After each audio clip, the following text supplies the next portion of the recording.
Social మీడియాలో చాలా మంది హీరోయిన్స్ ఫోటోలు సోషల్ మీడియాలో వైరల్ అవుతూ ఉంటాయి. అలాంటి వారిలో రీతూ చౌదరి ఒకరు. ఈ మధ్యకాలంలో ఈ అమ్మడు ఫోటోలు సోషల్ మీడియాను షేక్ చేస్తున్నాయి. రీతూ చౌదరి గురించి ప్రత్యేకంగా చెప్పాల్సిన అవసరం లేదు. ఈ బ్యూటీకి చాలా మంది ఫాలోవర్స్ ఉన్నారు. ఇన్స్టాగ్రామ్లో ఈ చిన్నది పెట్టే పోస్టులకు మంచి క్రేజ్ ఉంటుంది. జబర్దస్త్ ద్వారా పాపులర్ అయిన వారిలో రీతూ చౌదరి కూడా ఒకరు. ముందుగా సీరియల్స్లో నటించిన ఈ చిన్నది ఆ తర్వాత జబర్దస్త్ ద్వారా పాపులర్ అయ్యింది.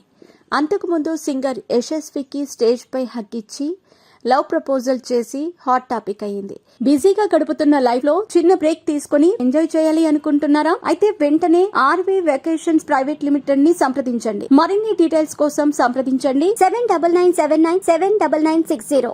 దాంతో ఒక్కసారిగా ఈ అమ్మడు ఎవరు అంటూ సోషల్ మీడియాను గాలించారు కుర్రకారు.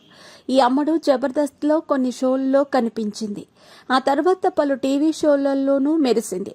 గతంలో పలు సీరియల్స్ లో నటించింది రీతు. గోరింటాకు, అమ్మ కోసం, ఇంటి గుట్టు వంటి సీరియల్స్ లో కనిపించి మెప్పించింది. ఆ తర్వాత జబర్దస్త్ కామెడీ షోలో కొన్ని స్కిట్స్ లో నవ్వులు పోయించింది.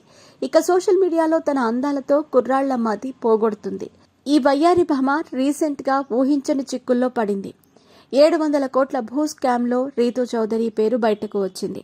ఆంధ్రప్రదేశ్ కి సంబంధించిన ల్యాండ్ మాఫియాలో రీతూ చౌదరికి పేరు బయటకు రావడంతో ఈ చిన్నది మరోసారి హాట్ టాపిక్ గా మారింది. విజయవాడ ఇబ్రహీంపట్నానికి సంబంధించిన ల్యాండ్ రిజిస్ట్రేషన్లో ఆమె అడ్డంగా బుక్ అయ్యిందనే వార్తలు వచ్చాయి. భూదందాపై రీతూ చౌదరి, ఆమె భర్త చీమకుర్తి శ్రీకాంత్ పై ఆరోపణలు వచ్చాయి.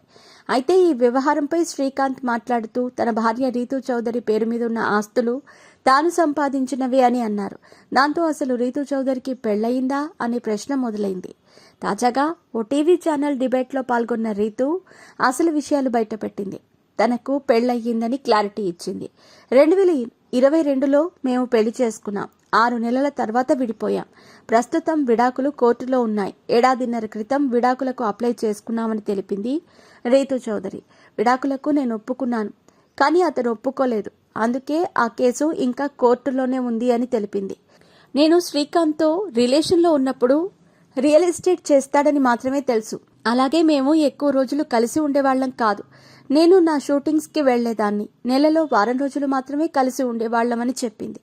అలాగే భూదందాకు సంబంధించి తనకు ఎలాంటి విషయాలు తెలియవని, తన పేరు మీద ఎలాంటి విలువైన ఆస్తులు లేవు అని తెలిపింది రీతూ.